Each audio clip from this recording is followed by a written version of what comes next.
All right, Coast to Coast Combat Hour. Ed Carball, as always, here with Matthew Hawkins, coming to you after the flyweight debacle in Norfolk. Matt, I know you caught it and I didn't, so you might as well take it from here.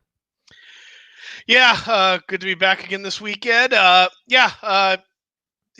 Typical UFC weekend. We had we didn't have any fights canceled, but Friday, the day before the weigh-in day, Figueiredo missed weight by a measly 3 pounds or so. So he was pretty much on the ball for his flyweight title shot.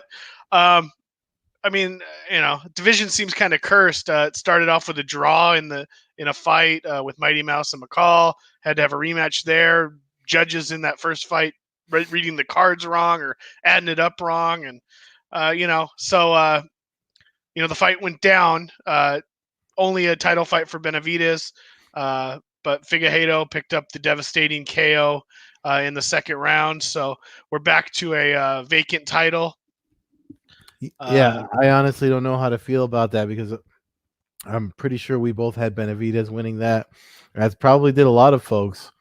And I don't know, man. I was just kind of like, I mean, first of all, I'm happy to continue my horrible picks trend well into 2020, but secondly, I'm just like uh we before we went on air, I had just mentioned to you I believe it was the pretty sure it's a Las Vegas Review Journal said that they're already talking about rebooking this fight again, and I don't know, man. I'm just kind of like, I mean, maybe just hold off. Maybe let Cejudo defend it. I mean, you mentioned last week Amanda Nunes is allowed to be double champ. Why not just let?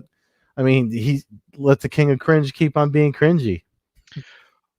well, I mean, if it were me, I would book Figueiredo versus Cejudo. Why not just do that for the belt? I mean, I guess that wouldn't be my first choice. My first choice would be for them to get creative and actually do a tournament. Uh, take a book out of Invicta with their Rising or Phoenix Rising or whatever the heck they call it. Yeah.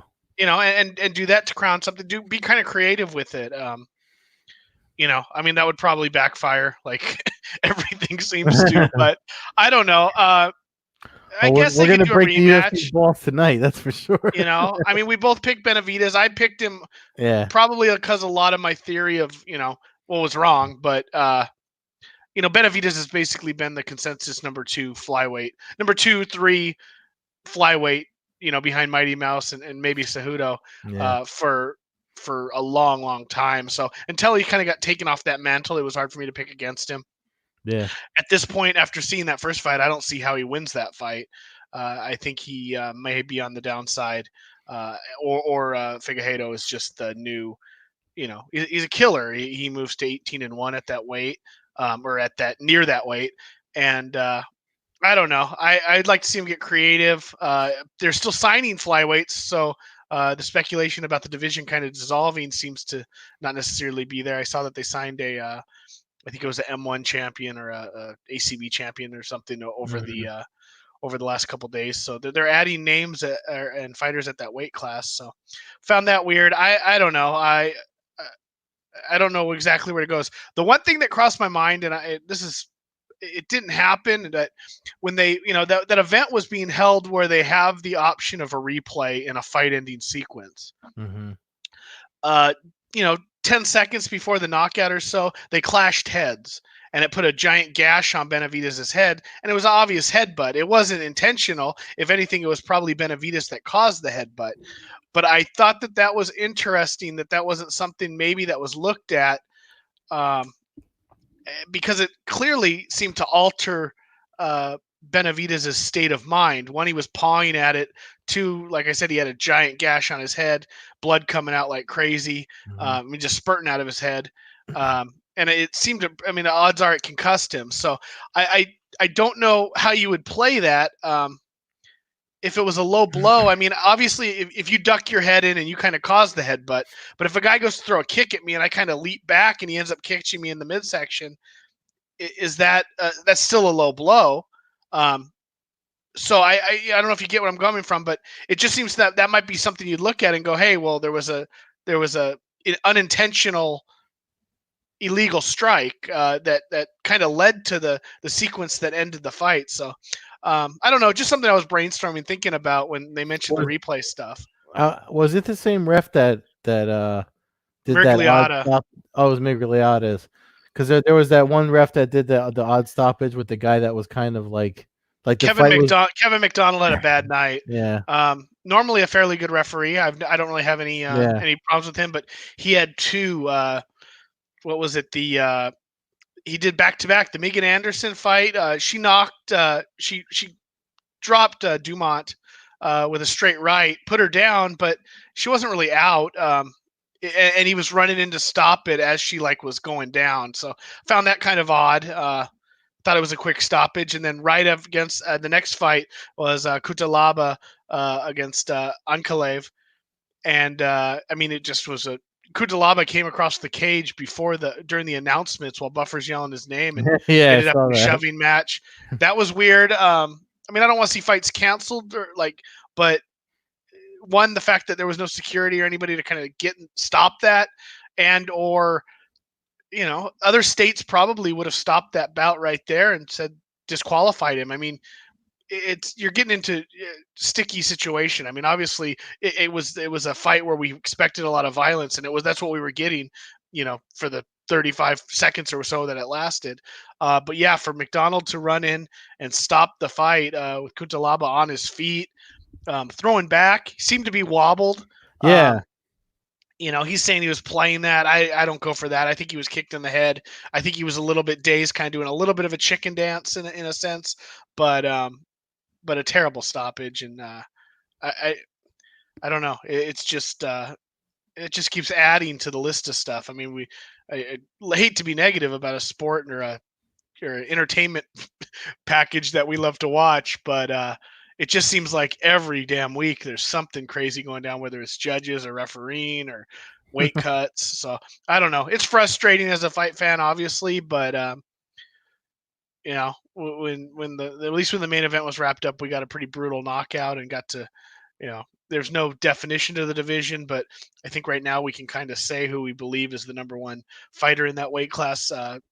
If you take Yeah. Cejudo out of the mix, so I don't know. It'll be interesting to see what they do. An immediate rematch, I don't think, an immediate. It seems to me Benavidez, that cuts on his head is going to take a while to heal. Yeah. Maybe this is something they do as a. It would be a perfect fight if they went back to the fight week. Having a couple events during the week, it'd be like the Oh Friday night. man. I mean, that's the Yeah. stuff that kills me that they don't have anymore. I You know, love it, that. I remember the last one I was there for. I think that was it? Did they do? Yeah, it was 200. The last time they did a few, and like it was like Thursday, Friday, Saturday, right? yeah, that was the first one. That was the only one that I believe that had 3 UFC events. They had one that paired with Invicta the year before that, Yeah. um, with Cyborg fighting. But yeah, we had they had uh, uh, the Joanna Gadelia tough fight, and then I can't remember the fight night main event.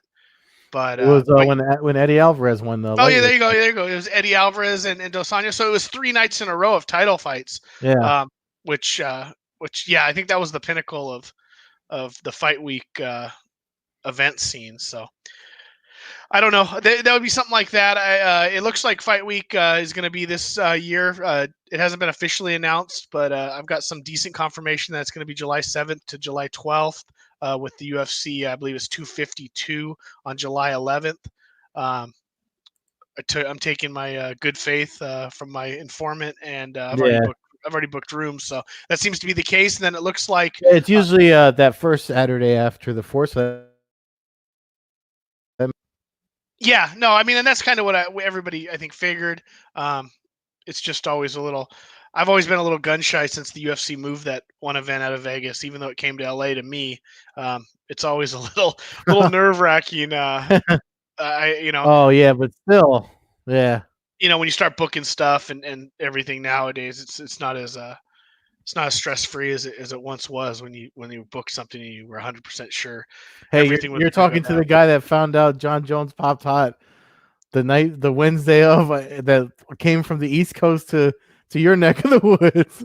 Yeah, I no found out doubt. I found out at the Red Rock Casino at a UFC party. Ruined the whole party. Thank God Yeah. they kept the booze flowing to keep us happy. But that was the week that they had the 3 events, and it wasn't like you had the one event where it just kicked you in the ass Mm, having that fight. So, uh, and then just kind of piggyback off that, the rumor has it that Tyson Fury and Deontay Wilder will be renewing their trilogy the following week, July 18th in Vegas. So, that's right. um, any world travelers that are planning on spending, a week or 10 days in Vegas, That's too long to be in Vegas. it's too long to be in Vegas for me. That's for sure. Yeah. Even But for me, because has been. I mean, I haven't been there as much as you, but the first time I went, I was there for a little over a week for a birthday situation, and after 4 days, I was like, all right, what? I think I've done everything there is to do here.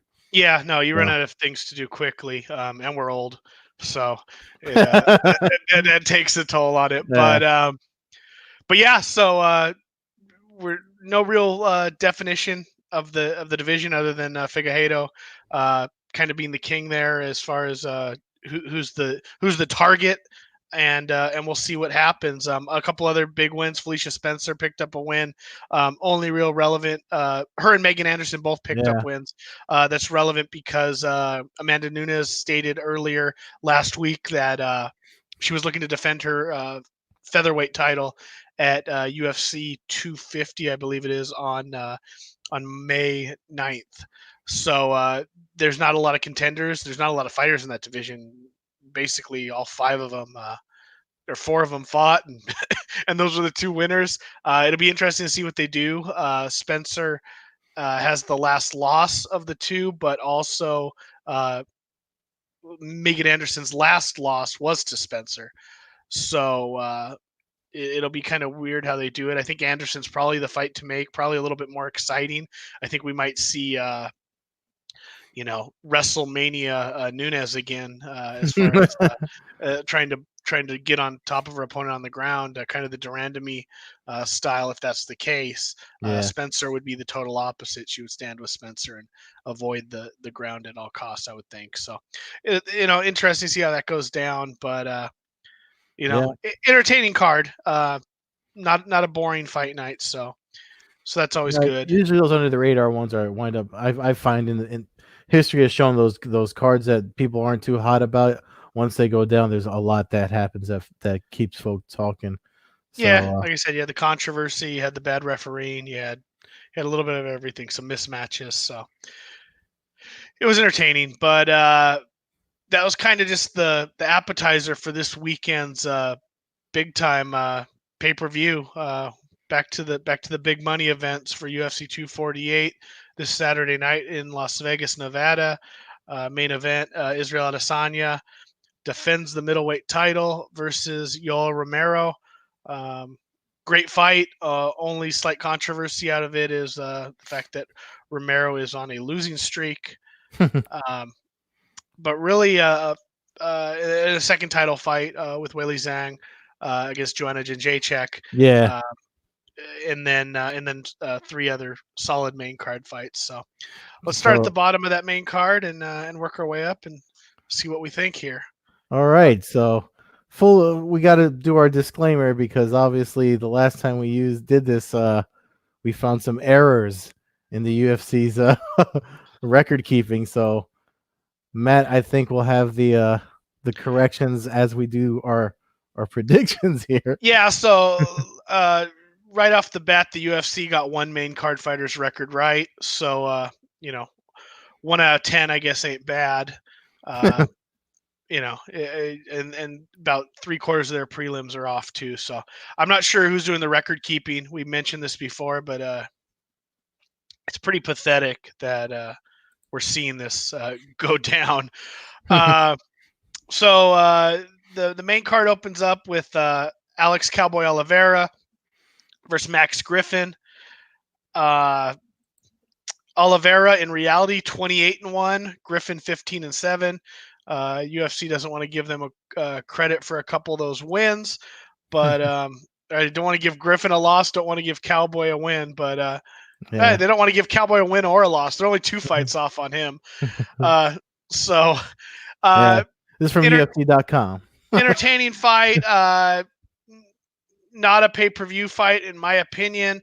Griffin coming off of 3 losses out of 4, and Oliveira on a 3-fight losing streak himself, although to much higher level of competition.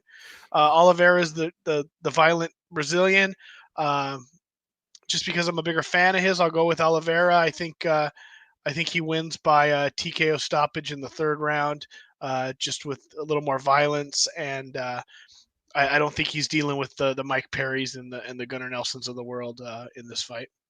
No, and if you go by these numbers on the excuse me, on their website, uh they're almost about even. But I mean, I think you and I have to make sure I make note of this because last time we did this, I did not, and I had to re-listen to our whole podcast just to do my write up for MMAnews.com.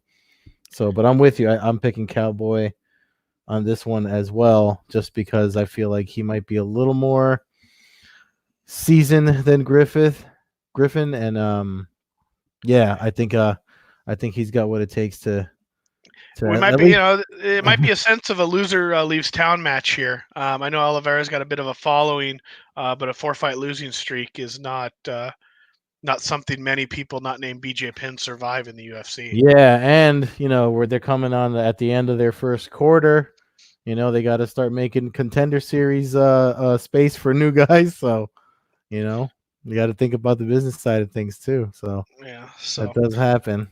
so that's the pay per view opener. That's followed up by Neil Magny versus Ji Long Li or Li Jingzhang or Li uh, Jing Liang. Jing Liang. There you go. There Jesus you go. Christ. I know. Got the Michael coronavirus Chiesa. on the brain. Uh, so what is? Why don't you scroll down here and we can figure out what the UFC thinks their record is and what it. So we got 21-8 versus 16-5. In the real world, we're 21-7 and 17-5. So they decided to give Magny an extra loss on his record. I'm sure he appreciates that one. Uh, the other thing is you can't go back and look on the UFC website because they only list the UFC fights of their career. So you can't actually find out where their air is. But I'm going to go with Jing Liang. Uh, I think he's the stronger up and coming fighter. I think Magny had his run a couple years back where he won a ton of fights, fought a bunch, was super active. But I think Hmm. that I think the talent rises to the top in Lee, and that's I'm picking. I'm going to take a decision, 3-round decision, 3 rounds to none. Hmm. Uh. Well, they didn't even list this guy's last fight. I I'm kind of I don't know. Again, I mean, my picks have been horrible since most of last year and so far this year too. But yeah, you know what? I can't disagree with you though. I mean, I when I think about Magny, it was pre, doing like when I thought he was a real threat. Um, it was way before. Way before. I mean, I think I don't even think Reebok was a thing yet. So yeah. I So think it might have been the post Reebok, but I mean he's just coming off one loss. But yeah, but yeah. I remember he had some nice ground game. Like he's definitely a rangy guy. I mean, they're saying he's got a 5-inch reach over Jing Liang here, which I know if it goes to grappling and stuff, I mean that gives him reach advantage on the feet. Uh, Lengthy dudes. It's gonna sound weird, but long dudes on the ground are always hard to deal with. So, but yeah, I mean it might be time to I feel like that's happening frequently in the UFC lately. The torch keeps getting passed, and it the prime of a fighter, that time is not as long as it used to be, like back when we first started watching this sport. So yeah, I'm gonna side with you on this one too, and say Jing Liang. The next fight on the main card, Beneil Dariush versus Drakkar Close. Interesting fight here. Well, yeah. So UFC has them 16-4-1 versus 10-1-1. Reality World has them at 17-4-1 versus 11-1-1. So both of them short one win on their official UFC website record. Close UFC.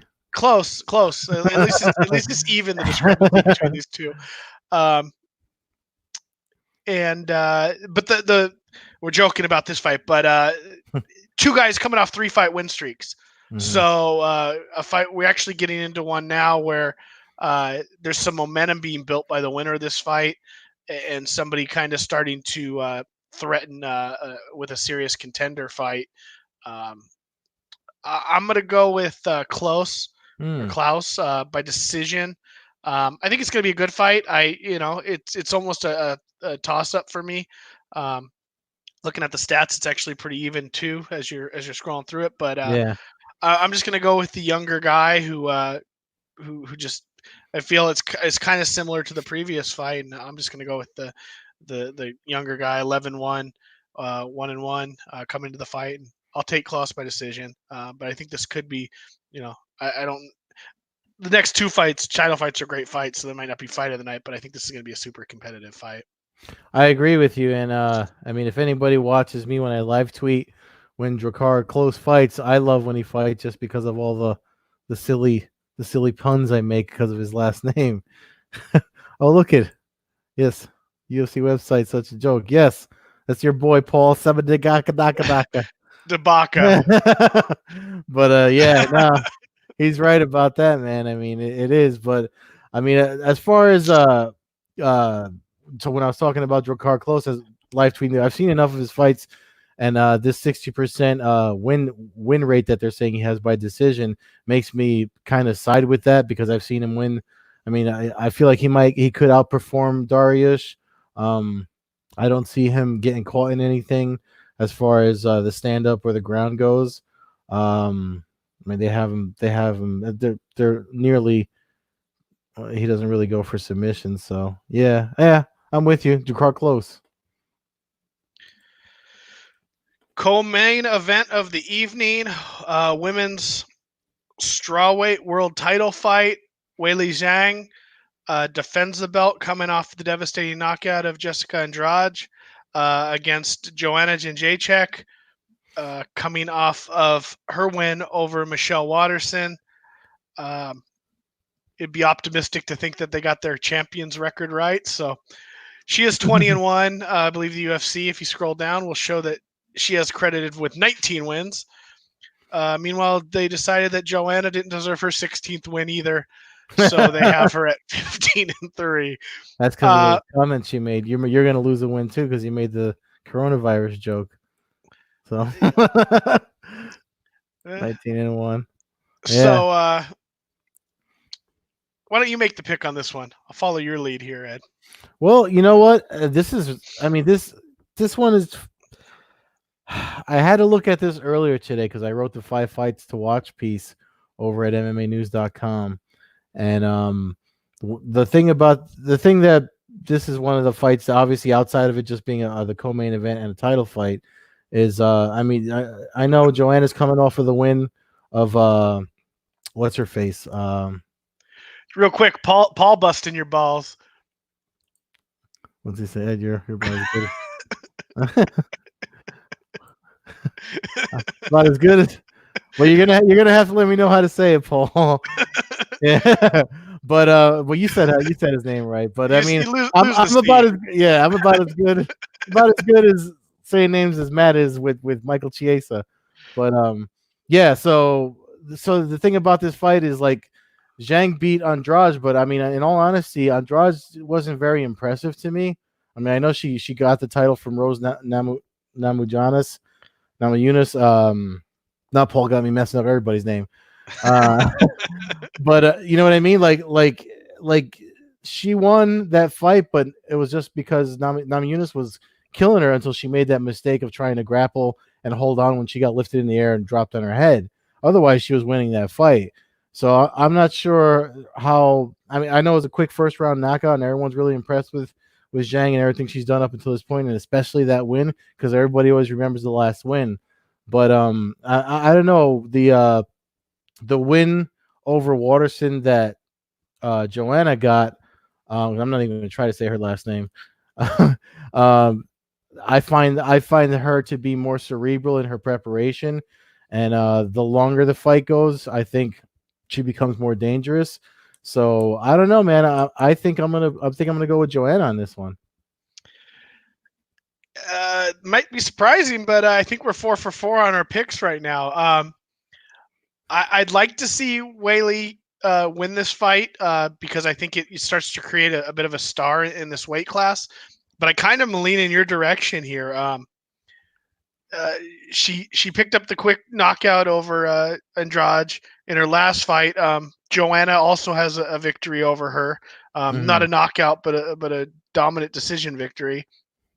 I hate to do the whole backtracking through history, but there is something to what you say about not being super impressive. Andrade, she was getting beat pretty badly by Rose before she got slammed. Mm-hmm. Um, and I hate to do it because I'm a fan of hers, but um, she also put down Carolina Kovacevic, and that might have been what started the downside of her career. But she hasn't exactly been impressive in her last few fights either. So perhaps the world just kind of came together for Whaley to get the belt here, um, and all the fighters that kind of needed to line up to happen. Um, but I think this is where we find out if she's the real deal. I'm gonna take Joanna by decision. I think she'll outwork her. I think she'll avoid getting knocked out. Um, and I think that she will rise a little bit. Well, I shouldn't say that. Whaley won a belt in China in front of a ruckus crowd. Um, but yeah, Paul, we'll find out if Joanna is completely mentally back. She was a bit broken um, after the Rose fights, it seemed. Um, she was kind of. I didn't get to read their whole thing. Yeah, But hey, I'm not gonna fault her no, for that no, for no, getting that. that's one of that goes in the positive column in Houston. But yeah, so I'm gonna take her by decision. I Yeah, think me that too. she might have come around to getting her edge back, and but in the same token, we find out where Weili Zhang stands right now. If she goes out there and does anything near to Joanna what she did to Andrade, then she obviously becomes what a lot of people think she is the kind of the ex murderer of the strawweight women's division, and it Yeah. sets up a potential fight with Nama Yunus, who has a rematch with Jessica Andrade, I believe at UFC. I want to say 250 also on the Brazil card in May. So there's a lot happening here. I think it's going to be a great fight. I think there's going to be a lot of action. I think Joanna really is never known for a non-action packed fight, so I Yeah. think she'll bring it. And if she avoids the big strikes, I think she can pick up a decision by keeping busy in this fight. Yeah, because even if she gets hurt, I mean, she'll take a little bit of an ass whooping in the rounds like 1, 2, and 3, and then something happens. Usually, I mean, Joanna when she was on that streak for a while. Paul's right when he says, he's there. One fight doesn't mean she's back. We got to see a couple of wins. But I mean, she's never kind of outside of title contention, especially returning to strawweight, obviously. But yeah, man, I'm actually really excited to see that fight. I think it's definitely one to watch. But I wouldn't be. I think she can pull off a decision too. So right now we're 4 for 4 on our picks together. Not leaving the door open for a lot of ball busting next week, but that brings us to the main event. Israel Adesanya, Yoel Romero. Props to the UFC. Give them a hand here. They managed to get one of the main card fighters' records right. They got Israel's record right at 18-0. And they decided to hedge Romero a little bit and not give him that fourth loss. They figured losing to Feijo and Strikeforce wasn't worth their time. So that leaves us 18-0, 13-4. Romero coming off of back-to-back losses. Both good fights. One against Whitaker, second one against Costa. Both fights that really could have went his way. Yeah. But man, everything about me says to pick Israel Adesanya, but for some reason I want to go Yoel Romero, but I don't think I can do it. In a 5-round fight, I see Romero getting tired. He Hmm. as the but that's kind of goes against the way his issue has always been starting off slow and then he finishes strong. So it really has potential for greatness. This fight, Oh yeah. I'm gonna take Adesanya by 5th round TKO/KO finish. I think he catches a kind of tired zombie-esque Romero maybe in the 5th round. But I do think there's going to be a moment in this fight where Romero's going to hurt Adesanya, Hmm. and wouldn't surprise me if it's even one of those. I don't know who the referee is for this fight, um, but it could be one of those where we could be going, "Hey, you could stop it. Romero could be champ." I think Adesanya fights through it, and like I said, I think he catches him with something late in the fight. But I mean, for a fight with a title fight with a dude coming off 2 losses in a row, this is about as good as it gets for just a pure violent entertainment fight. Yeah. Well, I mean, so here's my thing with this fight in particular, this matchup and Adesanya, and I have to look at not so much Robert Whitaker fight, but the Kelvin Gastelum fight kind of said a lot. You know, he took so much damage in that fight. Kelvin Gastelum, who's a pretty big dude. I mean, he may not be the caliber, uh, bigger because I mean we've you've seen Yoel Romero in real like up close, right? I've never met the guy, so Oh no, not no. I mean, I've seen him fight from pretty close, but yeah, no. but I mean, the guy's a house. Like he's a monster. So I'm actually, I'm probably gonna be wrong because Adesanya's got range, he's got footwork, and you know I know he can probably fire away, but the fight against Gaslam showed me that he doesn't do well against dudes that'll walk through that to engage with him. I know that's what Robert Whitaker tried to do, but he didn't. Even Kelvin Gastelum said the way he did it wasn't it wasn't it wasn't the right way that makes Adesanya. I don't want to say scared because obviously they're fighters, they're not scared of each other, but to be cautious to throw all his all the strikes that he's known for with confidence. I know there's a lot of folks that are in love with Adesanya. You know, he's a new guy, he's a younger guy, especially he's a younger guy here.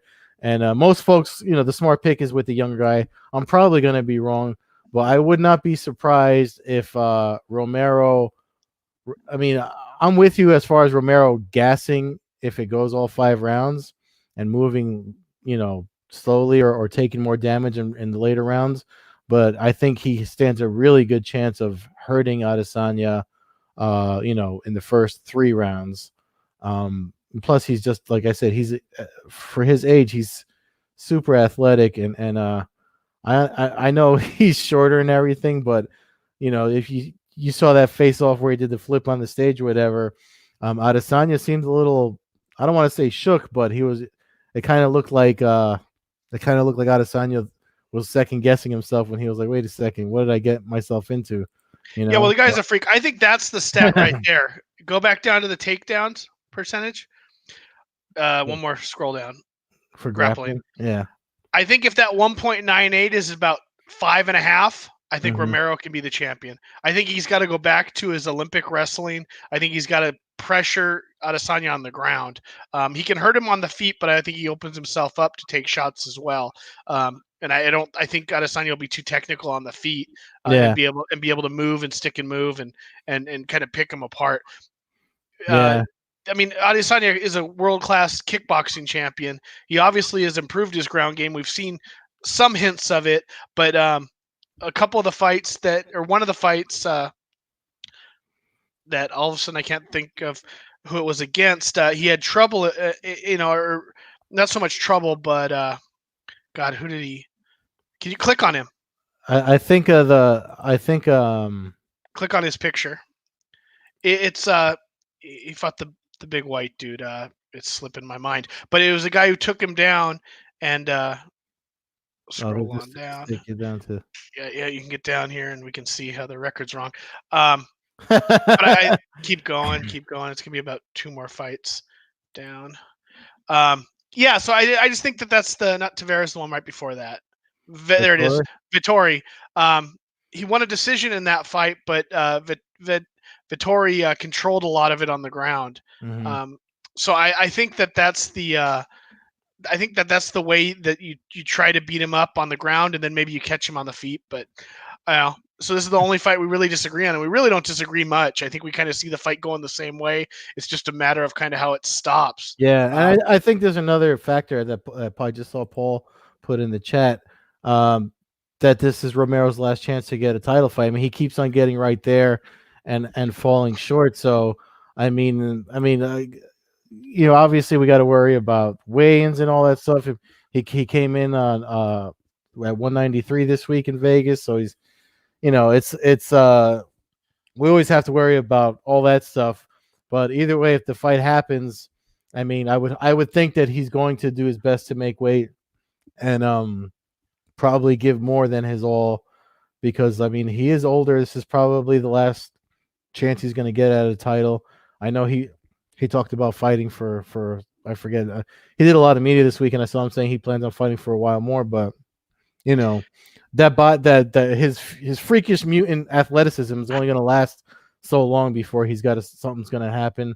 Usually a knee or something goes out, and you know what I mean. yeah, and at his age, if he suffers a third loss in a row, then Jake, you're gonna have to listen. Yeah, I just talked about Romero needing to use his wrestling game. Jake Sage commenting about Romero's wrestling playing a factor. So yeah, I think he's gonna need to use that to pick up Yeah, a win. I mean, it plays a factor if he can get close enough to use it, and that's what like Matt said. We had just finished saying that. I just think the footwork and Adesanya's, he trains to he trains most fighters, martial artists. Their whole goal is to make you fight their fight, and a rangy guy, that ectomorph body type that Adesanya has, they like to make it hard for people to do anything but what they want you to do inside, make you fight their fight. And Adesanya, like Matt said, he's a kickboxer, so he'll try to fire away and stick and move all 5 rounds if he can. So that's where Romero's cardio is going to be. That's what he needs to chase him and walk through all that stuff and make the wrestling happen. But like we've seen in the past, I mean, the longer the fight goes, he might not have what it takes to do that. But I mean, we'll see Saturday. That's pretty much where we're at. Yeah, Saturday live from Las Vegas, T-Mobile Arena. Main card starts at 10 p.m. Eastern Time, 7 Pacific.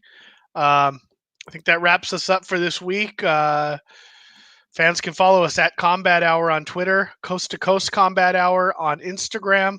Follow myself at MMA Hawk 21 on Twitter and Instagram.